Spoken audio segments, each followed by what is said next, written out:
All right, today my guest is Kathy Thompson, and before we get started with Ms. Thompson, I'm just going to ask you to like and subscribe. And for your information, subscribing to the podcast on YouTube or any other platform is 100% free of charge. All you have to do is press the little button that says, or click on the little button that says subscribe.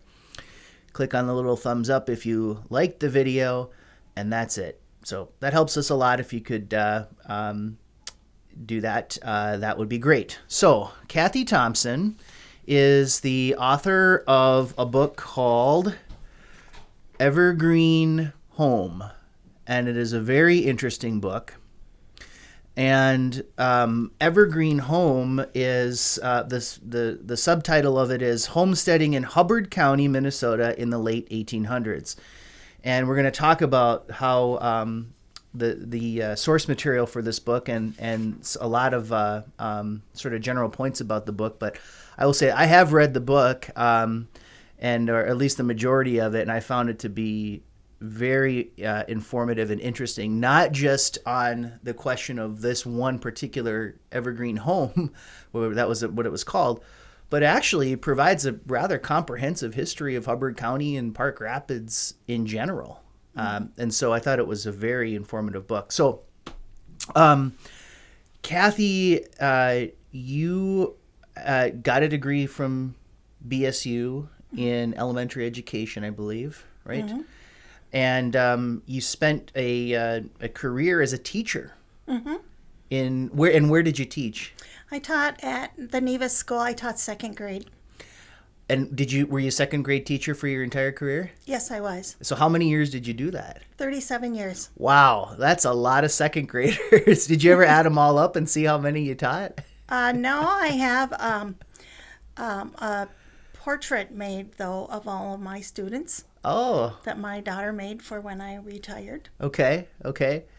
And you had received, I saw, a couple of awards at least for your teaching, including Teacher of the Year and lots of other accolades and commendations for your service as a teacher. That's just wonderful. Thank you. Yeah. While we're on the subject, do you have any sort of general observations about second graders in general, their characteristics or demeanor? I thought it was a really fun grade to teach. I enjoyed going every day. Mm-hmm. There's an old saying that says, find a job you love and you won't have to work a day in your life. I heard that. That pretty much describes how I did with my teaching career. Why did you love it so much?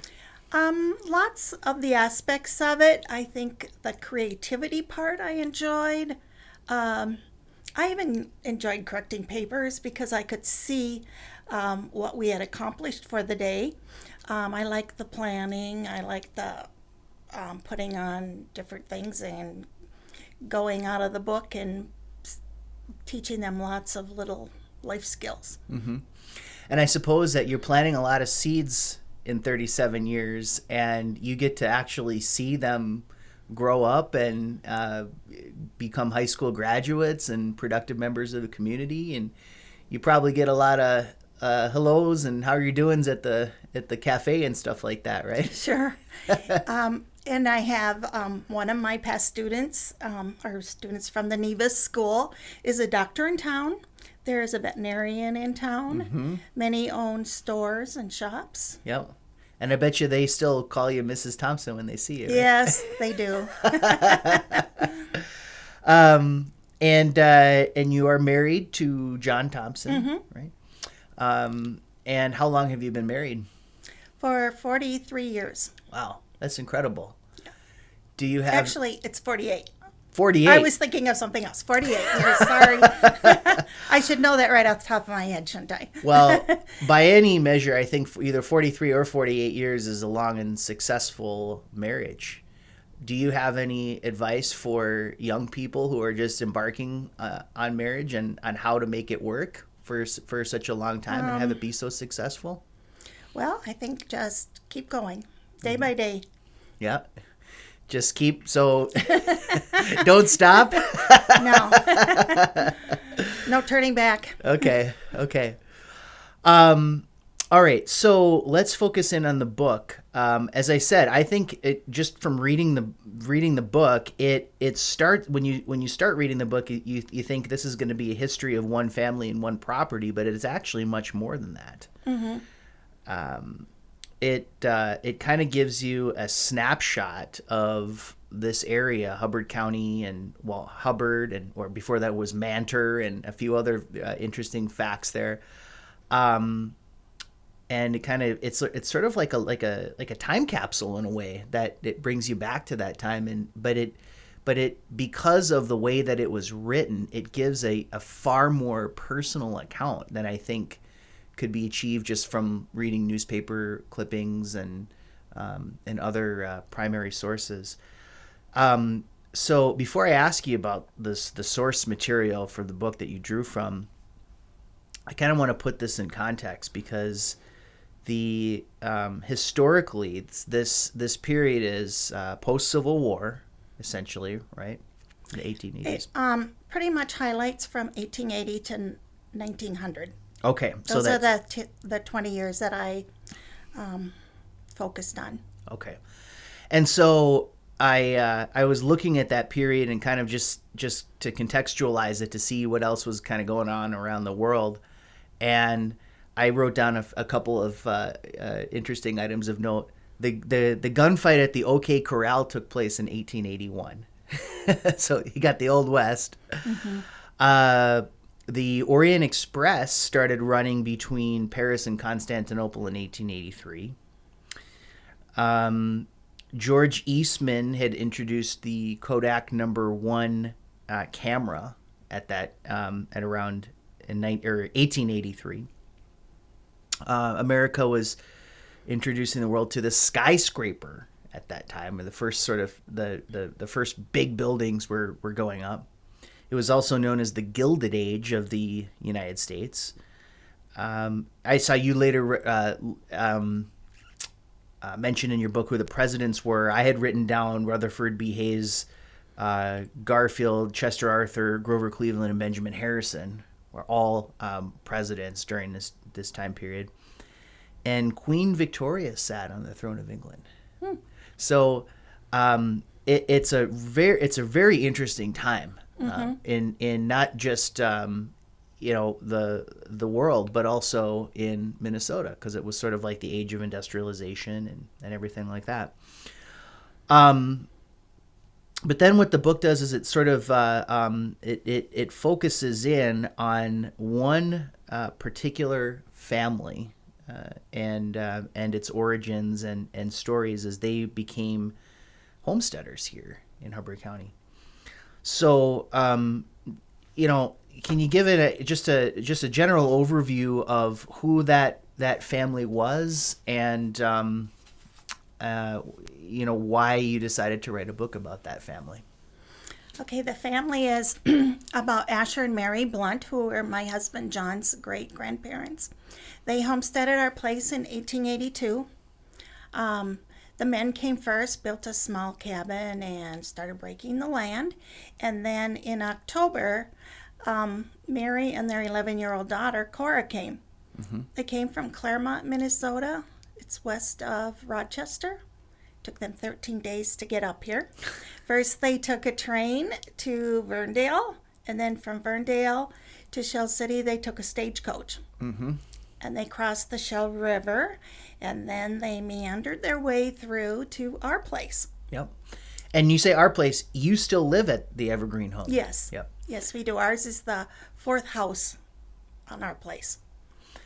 So Asher Blunt, where did he come from? Well, he also was from Wisconsin. I guess going back before that, he came from New York. Mm-hmm. His family did. What was his ethnic heritage? I'm not sure. Okay. I didn't study back real far, just from when they came to the United States. Okay. And then Mary's maiden name was Florida. Is that right? Mm-hmm. Yeah. I thought that was an interesting last name. Do you have any idea where that came from?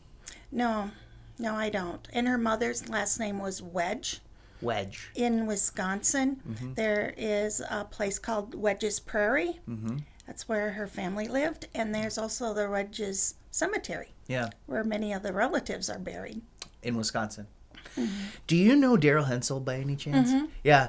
Daryl Hensel came on. I don't know if you saw his Yes, I did. his podcast episode, but he also mentioned that Wisconsin sort of seemed like a jumping off point for people to get to Minnesota. Like the Hensels started there.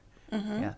Did you find that to sort of was that a sort of a common thing for people to do to just to continue to push westward from Wisconsin, and sort of Wisconsin was a staging area for pioneers that were traveling into this area? Well, in the Blunt family, it was.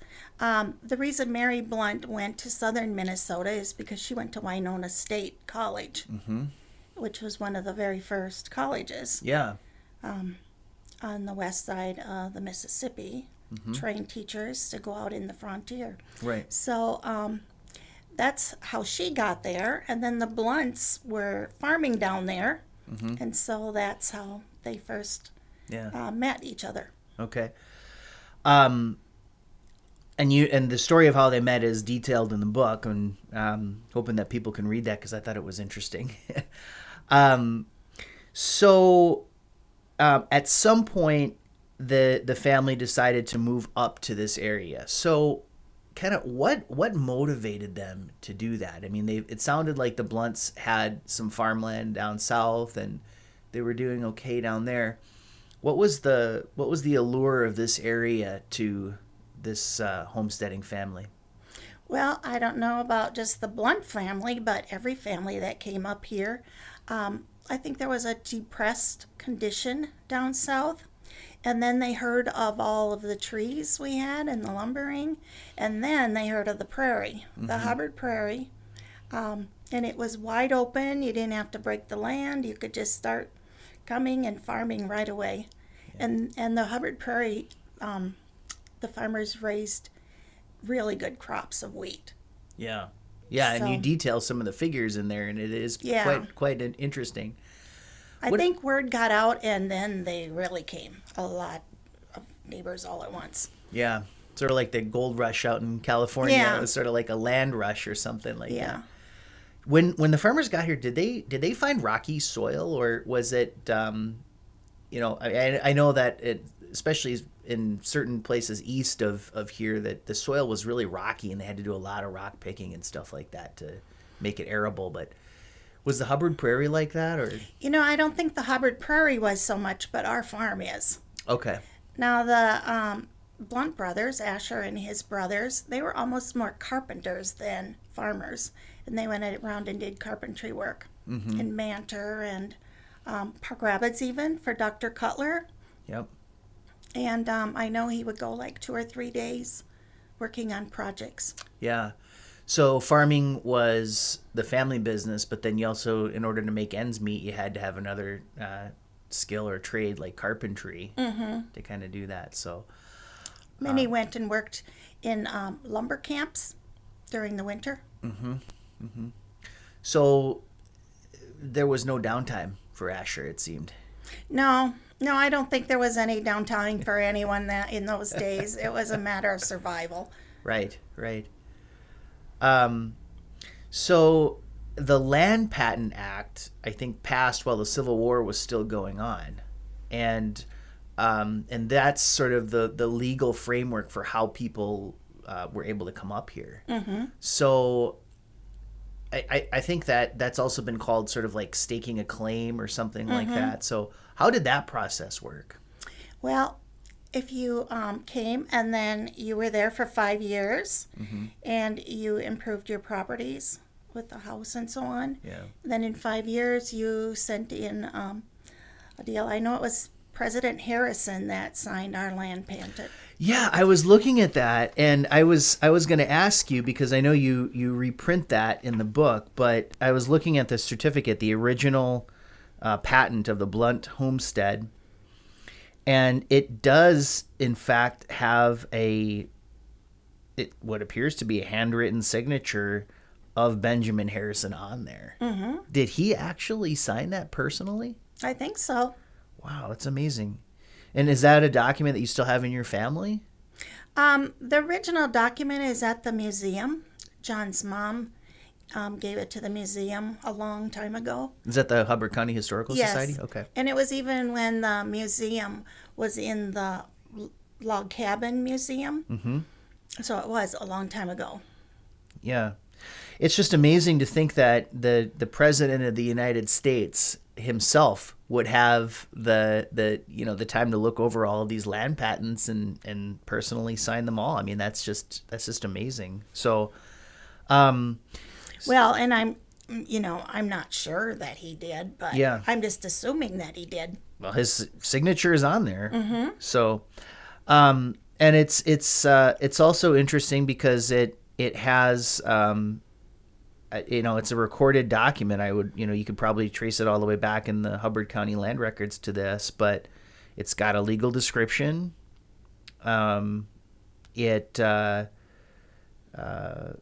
has the grantee being Asher Blunt, and it's a very official looking document with a raised seal and everything, and so I mean it's just kind of a very interesting document to look at and review.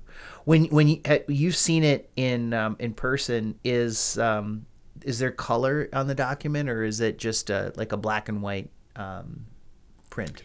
I have never seen the original in person.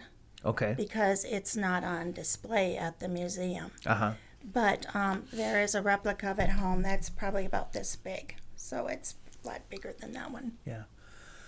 So what did a person have to do to prove the claim to show the improvements? And who checked that? I don't really know all the details on it. Yeah. But I But imagine somebody, I'm sure, checked it. probably had to build at least a house and, maybe do some planting, or who knows, right? Mm-hmm. Yeah. So his brother lived about a mile away, and he also sent in his claim, but he died before he came back. Oh. But he had homesteaded it and all. So he died before the 5 years was up. No, he had already been there 5 years, but before he received it back in the mail. Oh, so then did it come in the mail eventually?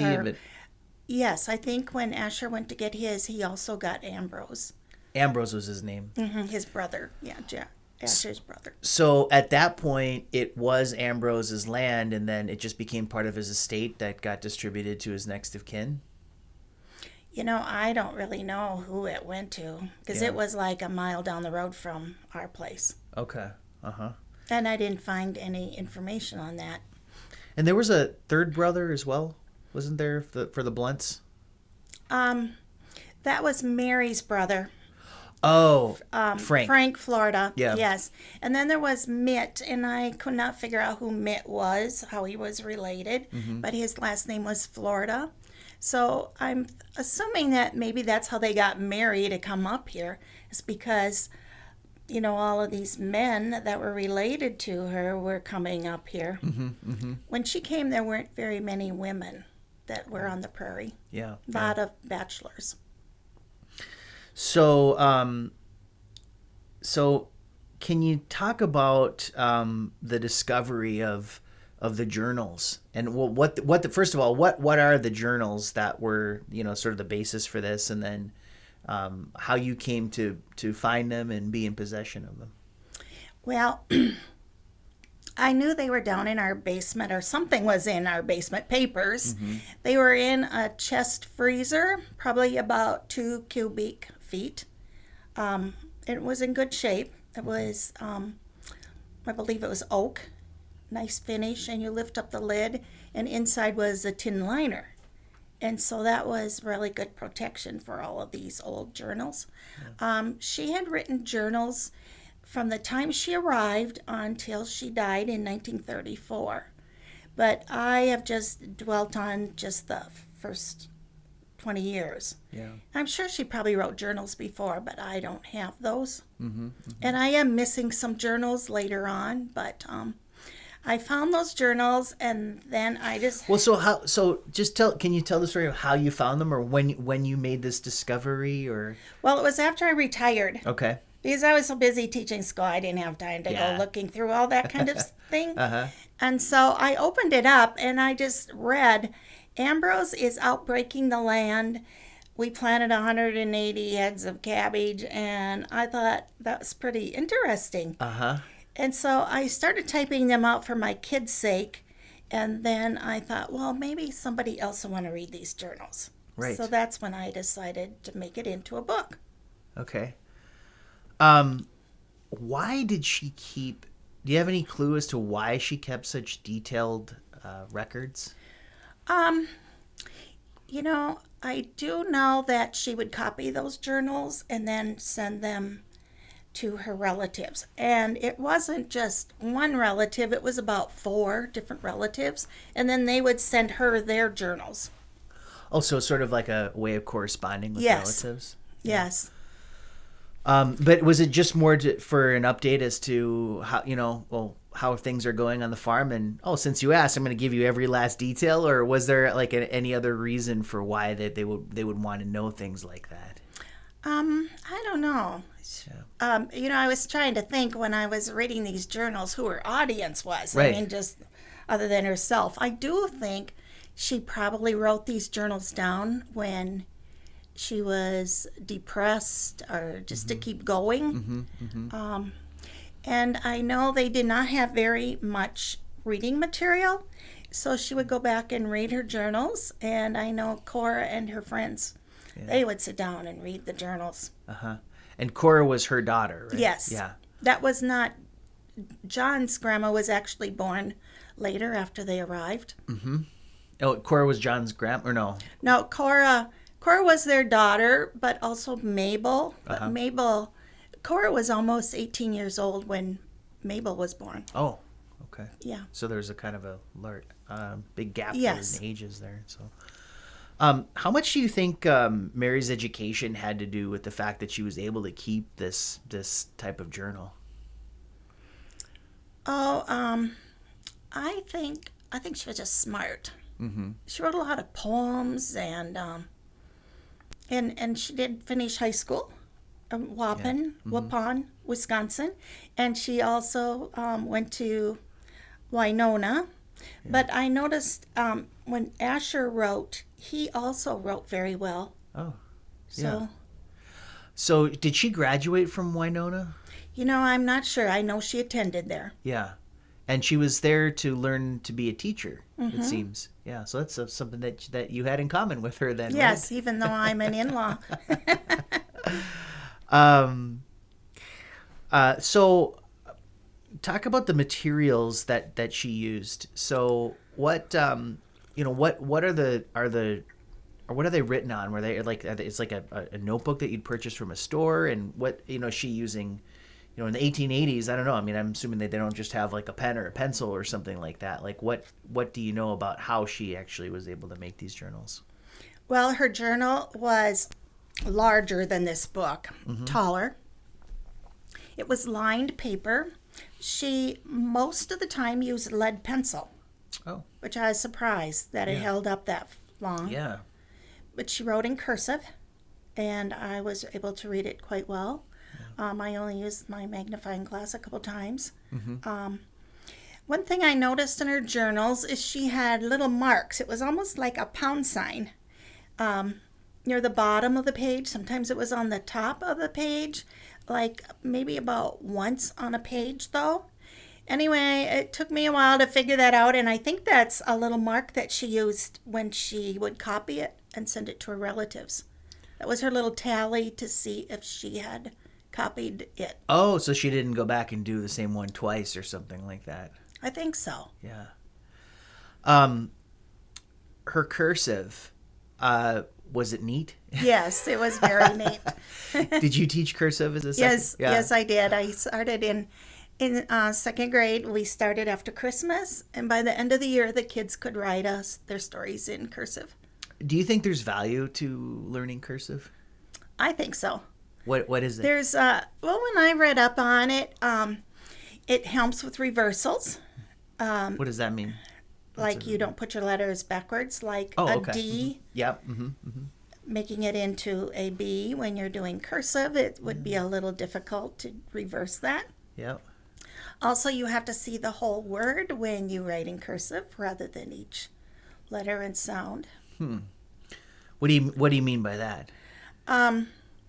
Well, let's say you're writing the word can. You see the whole word can, C-A-N. Whereas when you're printing, you do each letter C, then A, and then N. Yeah. And I think you do write faster when you are writing in cursive for notes. And then, of course, to read these old documents, Yeah. I think you would need to know how to read cursive. Well, It seems like the kids enjoyed doing it. We always would put classical music on and relax and did it a little bit every day. what I remember from cursive is that we had those line sheets, and then we'd have to write, say, the letter S, and then you write the letter S, and you just write that over and over again for like 3 lines, and you probably wound up writing the letter S 50 times, and then write the lowercase s, and then connect them, and just keep writing that over and over and over again until you got to the point where you could write the S pretty well. How much time do you think that it would take for somebody to learn cursive to the degree of expertise that Mary had? I think you would learn it and then a lot of practice. Yeah. So just, And then some people are just neater than others. well, yeah, because I noticed that, like, even when people are writing cursive, or in the heyday of cursive, let's just say, that you'd start to read some letters, personal letters and things like that, and their handwriting just doesn't, it's not neat. It just kind of looks like scrawl, but the further back in time you go, the more neat, consistent, and legible it is. Why do you think that is? Well, I think a lot of it is line paper and then staying on the lines. Yeah. And then having someone make sure that you are doing it the right way. And then there's something to be said about the slant too. Yeah. So do you think when Mary was learning cursive, maybe that if she didn't write the letter correctly, she may have got her knuckles wrapped with a ruler? I don't know, but everybody way back then, all their writing was nice. It was. Yeah. Don't you think so? I do. Yeah. So that there may have been a value in not just the product of learning cursive, but actually in the process of learning it as well. Mm-hmm. Do you think she took pride in her handwriting? Oh, I'm sure she did. Yeah. Yeah. She took pride in about everything she did. Yeah. I could tell her house must have been pretty kept up, and she worked pretty diligently. Reading these journals, I mean, since you said they are daily, basically, right? That she took. Mm-hmm. Yeah. Did you read every entry? Yes, because I typed them all out. Yeah. All the way till she died, a week before she died. So you actually took word processed all of the entirety of the journal? Wow, it's amazing. Yeah. It was pretty interesting. Yeah. And I kept going on it because I typed as I read them. Yeah. Did you use a computer for that? Yes. So I would imagine that made it all searchable too, so that if you wanted to find a particular topic or a word or something that was used, that you could probably go back and just search through the journals electronically. Mm-hmm. Made it easier to probably organize and index for writing the book. I found that the first years that she was here was the most interesting. Yeah. How long did it take you to do that? Oh boy, I didn't keep track of it, and I was working on genealogy at the same time. Oh yeah. So I made a couple of genealogy books. Yep. Do you feel, after having read all of those journal entries from this period of time, that you started to have a sense that you knew her as a person? Mm-hmm. Can you describe that a little bit? Well, you have to remember that the journal was from her. Mm-hmm. She's the one that wrote it, and it was her feelings and a lot of what she thought. Mm-hmm. But there were a lot of things about the family and the neighbors, and that was very interesting. I also found that her speech, if her speech was anything like her written word, it was quite different than we have today. In what way? Well, when you read in the book, the italicized parts come right from the journal. She used some words like commenced, which means began something. Sure. They commenced a lot. They drew a load of hay. And their meals were breakfast, dinner, and supper. Yep. They used the word rods for measurement. Yeah. We use that for boundary waters now. That's how they measure the length of portages is in rods. Oh. Yeah. Uh-huh. They also had like the word peck. Like yeah, a peck bushel of and a corn. peck. Yeah. Uh-huh. Yeah. They use that How all many the time. pecks are in a bushel? Oh, boy. You have me on that one. Okay. Yeah. Well, she used a lot of I those. think it was 3 pecks make a bushel. Okay. I do have it in the book. Well, it's But I'm I not going to forgot hold now. you to it. I don't use it every day, so. Uh-huh. Yeah. So she had a lot. There were some. I also noticed there were some interesting kind of old terms that were sort of funny. Like you mentioned, there was one called cracker pie. Yeah. What was that? Well, I just assume that it was made with a cracker crust or whatever. Uh-huh. I don't know myself. And a lot of those old terms, you can't really find the definitions of them. Yeah.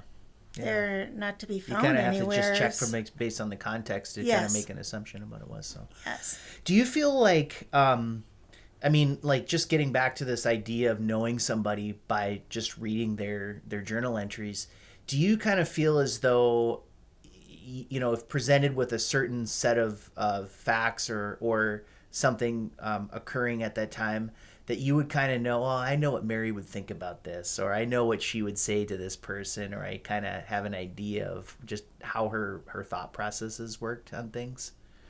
Well, I think all of the people back then had good work ethics. Yeah. And good values. I know Mary would not say anything bad about anyone, and she did not say anything bad about anyone in that journal. Yeah. Yeah. Okay. Yeah, she was just that way. She had a lot of drive. She was a strong woman. Where do you think she got those values? Well, her mother died when she was about 4 years old, and so she was raised by her father and brothers. And one of her brothers died when he was young. And then her father remarried, and then she had left home. They had 4 more kids, but she left home. So she was on her own. So she had already left to go to Winona by the time that her father remarried and had the other kids. I think right before that he remarried. Yeah. Did her family attend her wedding, to your knowledge? I don't know. You know, I don't think they had many people attend weddings in those days. No. Even on the Hubbard Prairie, they did not have a big celebration or anything. No. Basically just a church wedding and that's it? Or Well, not even a church wedding. I think they just got married in their homes. Oh. And most of the time, from Mary's journals, I found that she just found out they were married after they were married. Oh, interesting. Yeah. Who would officiate these weddings? Oh, usually a clergyman would be in the area. So when their daughter got married in their house, they had a few of their relatives that lived close by that came. Yeah. And I thought it was pretty neat because they had 3 horseshoes on her newly made braided rug. And each of them stood on the outside horseshoe, and that's when they got married. Oh, okay. Yeah. And just probably had the people stay to eat, but it was a regular meal. Well, nothing special. No. No gigantic wedding cake or No. disco dance or anything like No, that. nothing like that. Marriage was just sort of another fact of life and another day keeping going forward and all that. So And many times they married someone who just lived down the road. yeah. Because you never really met up with anybody Well, far yeah. away. Yes. It's not like you're on Tinder or something like that. No, you wouldn't take the oxen far.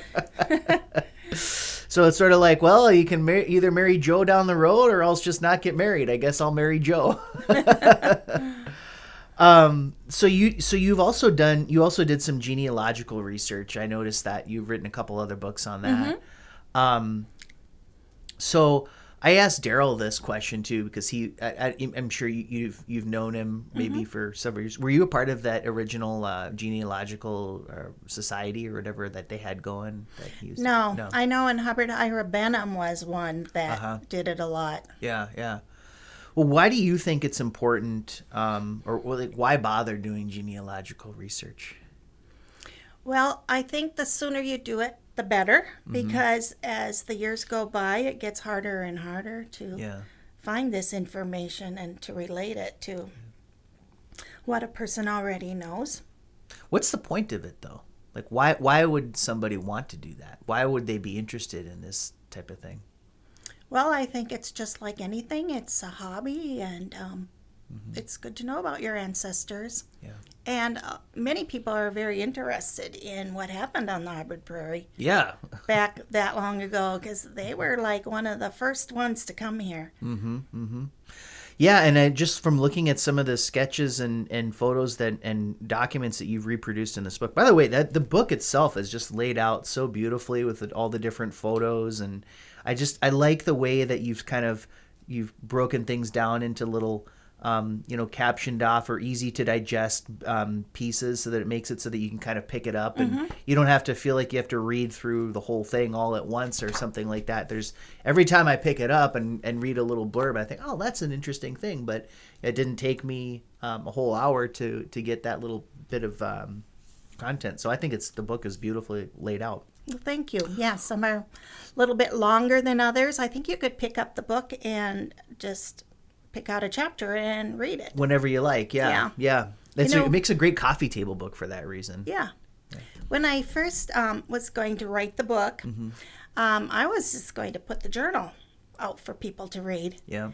And then I thought, well, people are going to need to know who the characters are in here, because when I first started reading, I did not know who Ambrose was or anyone. And so then I started doing that, and it ended up that I put the journal in the back of the book, and then I ended up thinking I just put 1 year in there, and then I saw that that every day started out with the weather, which maybe gets boring. Yeah. And some days just aren't eventful. So, what differences would you note from between back then and like the weather, and she's writing down even the temperatures and the precipitation and all that stuff? Was there a lot of difference between the weather back then and the weather in like in the last 30-40 years here that you've noticed, or is it basically the same weather patterns that we had back then we have now? I think it's pretty much the same. They had weather in the summer that was 100 degrees, and they could hardly sleep at night. Of course, we have air conditioning now. Yeah. And then also in the winter, it got 50 below. Yeah. Their thermometers were made with mercury. Right. And so there was a few times in her journal she wrote that the thermometers broke. Yeah. But then they would get the temperature from uptown. Their thermometers were from alcohol. And they would go lower. What about snowfall on average? Would you say that they experience more or less or the same? I think it varied also. Of course, they had trouble getting through the roads. Yeah. Sometimes they had to take the sleigh and keep the road open. That's how they did it. They didn't have snow plows. Right. And they had blizzards. I know there was one year that Mr. Manlove went out and worked in his field in January. And then just a couple of days later, she put that they had 8 inches of snow. Yeah. So that's like today, too. Yeah. So you mentioned the name Manlove. I mean, they're going through the book. There's a lot of recognizable names that are that exist to this day. For instance, like a person might know somebody named Manlove, or Pike, or some of these other sort of familiar names and families from the area. Yeah. If you go to the Hubbard Cemetery, after reading this book, you go there and you will recognize a lot of the stones. Where is that located? It's just like east of Hubbard, maybe a mile. A mile east of Hubbard? Mm-hmm. Yeah.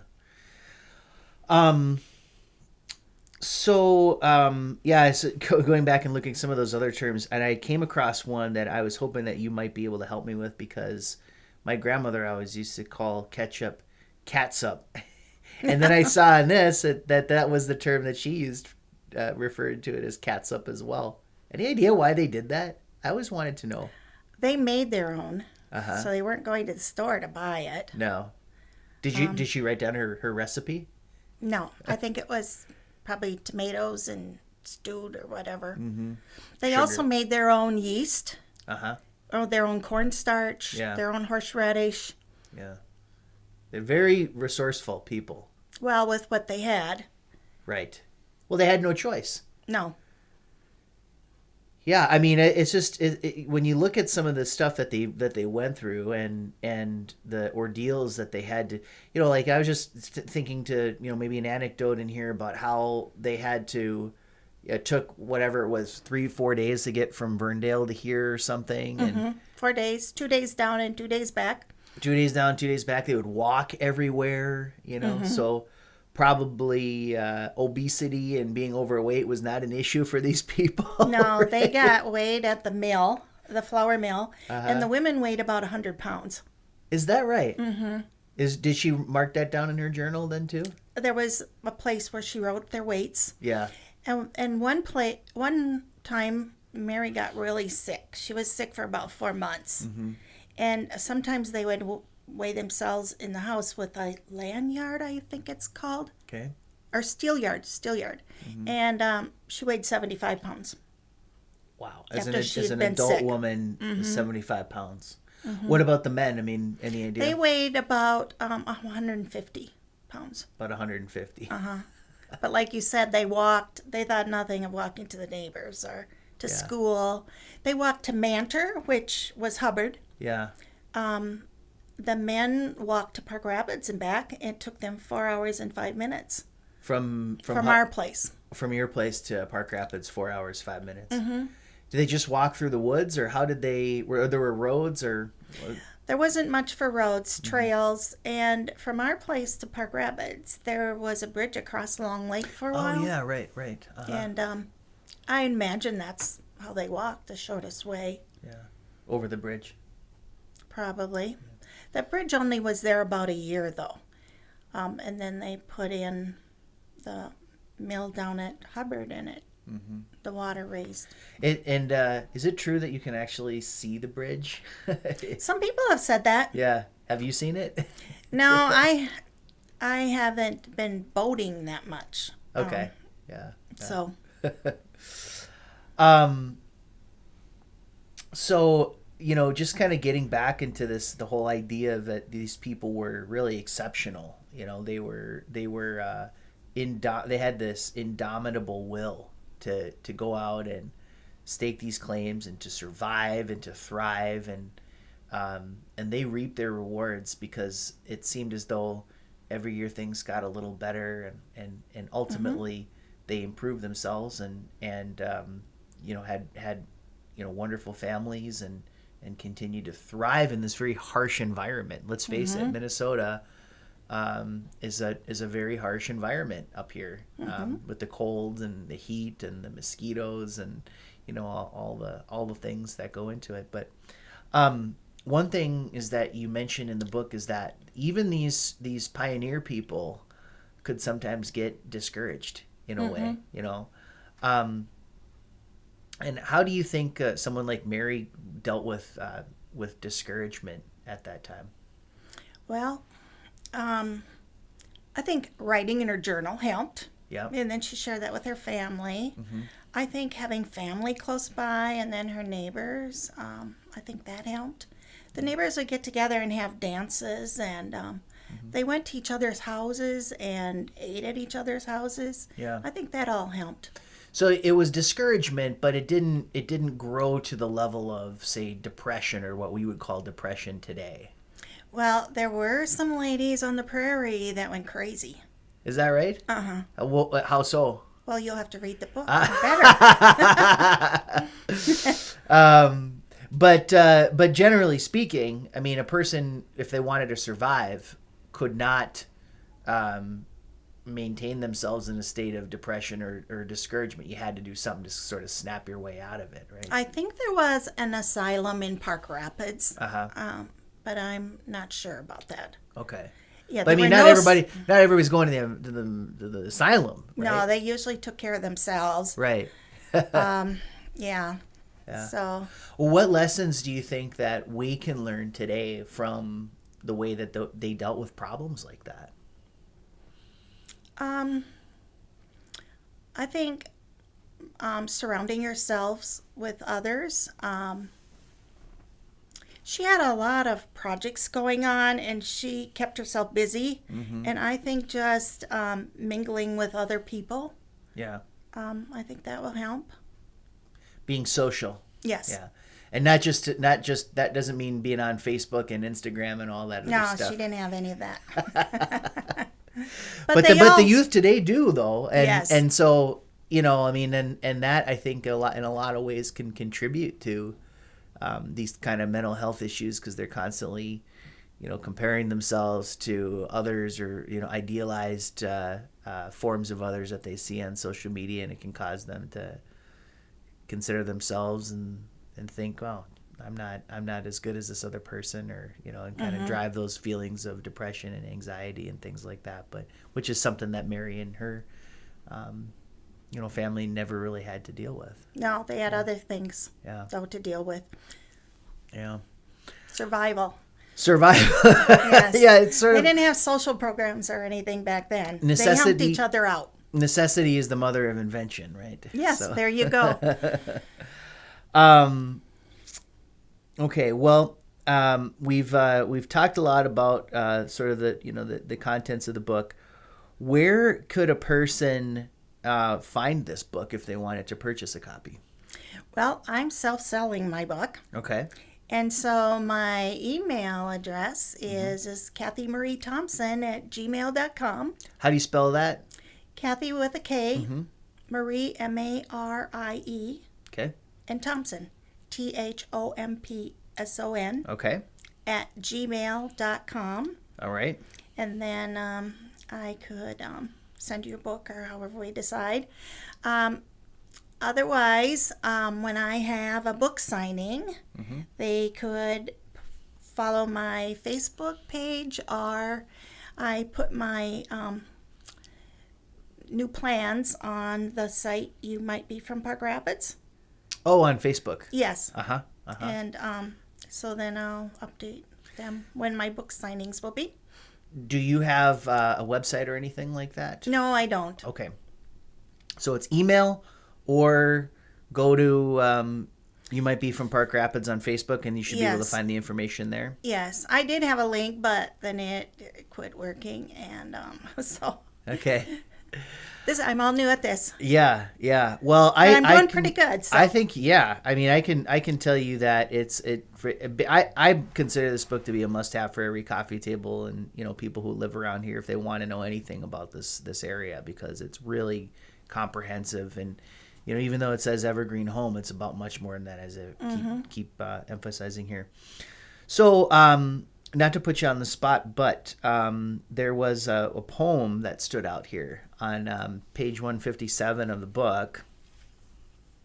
How are you at reciting poetry? Not good. Not good? For memory? Yeah. Oh. but would you potentially read this poem? Today? Sure. Yep. Which one is it? On page 157, it was a poem called Grandmother. It was written about Mary S. Blunt by Almeida Thompson. Yes, that Almeida was my mother-in-law. It's John's mom. Uh-huh. And it would have been Mary's grandmother. Yeah. Or granddaughter. So. Yeah.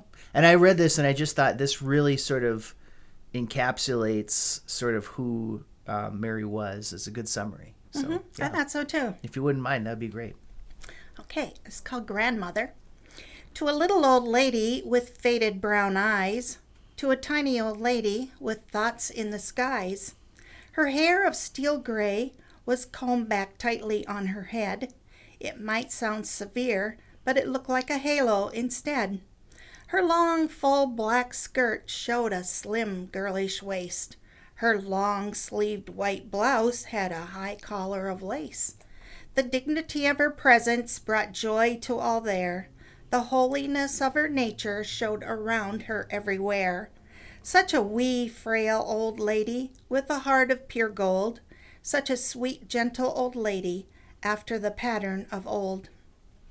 Well, thank you very much. That was beautiful. Thank you. I think it was a great poem. And again, you can get a copy of Evergreen Home from Kathy directly at Kathy Marie Thompson at gmail.com. Yes. And that's Kathy with a K. I'm just going to go ahead and spell the whole thing.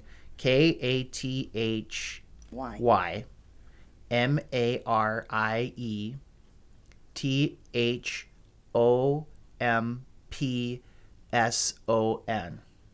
at gmail.com. Sure, and then we'll go from there. Yep. How they can get it if they want me to deliver it or mail it, or Okay. a lot of people stop by my house and get it.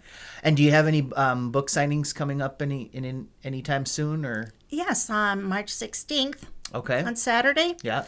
I'll be over at the Monaga High School Commons area Uh-huh. for their St. Urho days from 9 till 2. Okay. I'll make a note of that because we probably aren't going to have this up by March 16th, given that it's the February the 23rd, but we'll see. And then what about beyond that? Anything else coming up in the spring or the summer? In the summer, the last Monday in June, I will be at the Northwoods Bank in the basement. Oh. For the Hubbard Historical Society. Then there are some others that have talked to me, but it's not set in stone yet. Okay. But we can get updates on that probably from you. Might be from Park Might be Rapids. from Park Rapids on Facebook. Okay. Or my Facebook site. All right. Kathy Thompson, it's been great having you today. And Thank I you. wish you the best when it comes to this book. And I highly recommend that everybody go out and buy a copy. So don't forget to like and subscribe, free of charge, and we'll see you the next time. Thank you. Thanks.